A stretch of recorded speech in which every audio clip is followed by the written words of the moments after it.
What we really believe in, and this is the other thing, is what we think is the intelligent technology.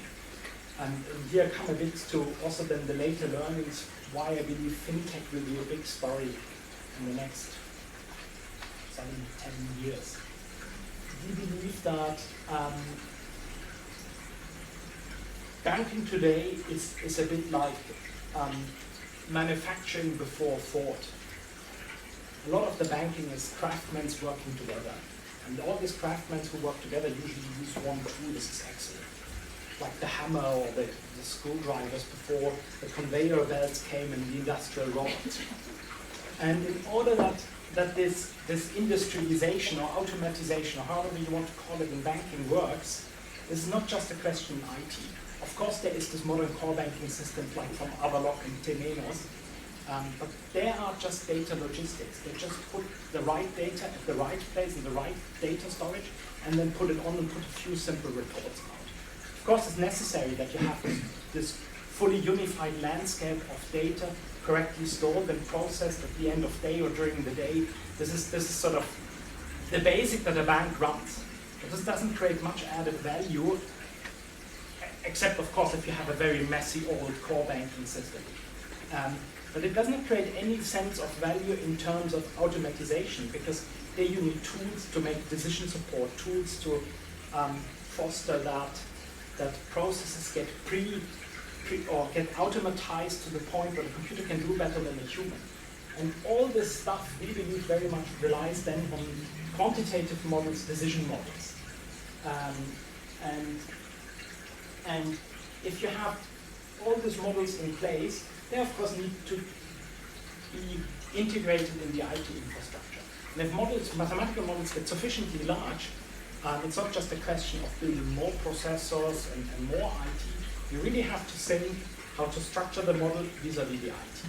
And then it becomes intelligent technology, because the quant part is there's algorithms that help you either to calculate precisely more risk, help you to select, for example, in private bank instruments that a client advisor gets into client dialects, talks with the client, says, okay, I'm going to sell 3 or 4 instruments, and then he has to search on Bloomberg and search for something else, or has to look through the lists of the bank, what is being currently recommended in bonds or equity. If you have a tool that you say, I want to sell this, and it automatically calculates what is the most appropriate instrument in terms of risk, in terms of strategy of the bank, in terms of the research of the bank, then you get real efficiency because the computer makes a pre-selection. In the end, maybe the client advisor selects the instrument, he rather selects the Renault bond than the BMW bond because the client has an affinity to French stuff and not to German stuff.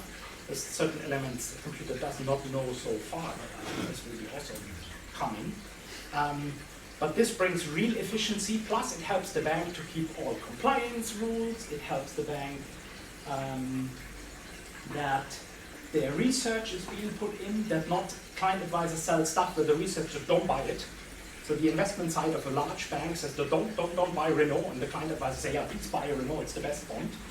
And today this happens. Today it's a fully fragmented landscape between what the research does, what the offering of a chief investment officer is, because all these things don't come together. And I think you need decision support systems based on algorithms, mathematical algorithms that help you to do that.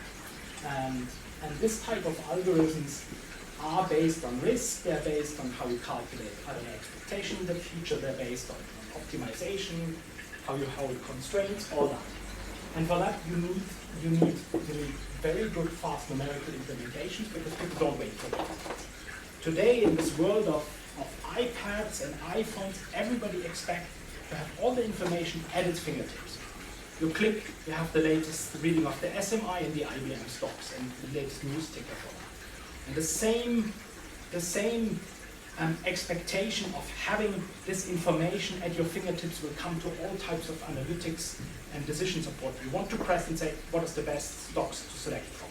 Automatically. People are not willing to wait for an overnight process where the new lists come and all that. So these machines create a full new attachment to real-time information, real-time decisions, and you have to support things that this is enabled.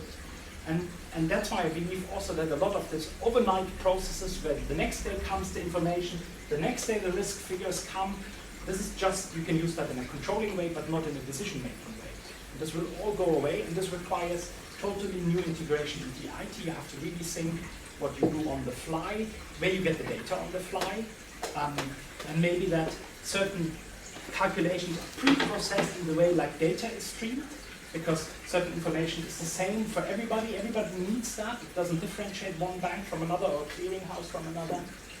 And this is where we believe that we will build this intelligent technology, that using this quantitative algorithm plus good IT, modern concept, easy to understand. So when we build systems, especially for private banks, there is no talk about quant. All the quant language has been removed. They don't understand the word. When you talk about risk, you have to do this in a stoplight system or in green, red, or 1 to 5. You cannot tell this is a volatility, a value risk. There's no way. Nobody understands that. You only tell them it's in your risk profile, you're above or you're below the risk profile. And then it's good, it's red above, or it's yellow because you could take more risk and have more opportunities. But you cannot tell them why is 7.3 per month. Nobody understands that. And this is a bit the last message. Depending on where you want to work in the fintech, if you want to work in the fintech that gets oriented to really private clients, you have to very carefully think about the communication or client advisors. If you work in the back office and you make, more efficient how certain core banking systems go, then you have to, of course, to talk to IT. And this is not as important. But the more you get to front users, people who are non-the IT, non-the quant experts, the more you have to think about communication in a very easy way that still serves the purpose. You cannot communicate too easy that the decisions are done in the wrong way. Stop me if you have any questions.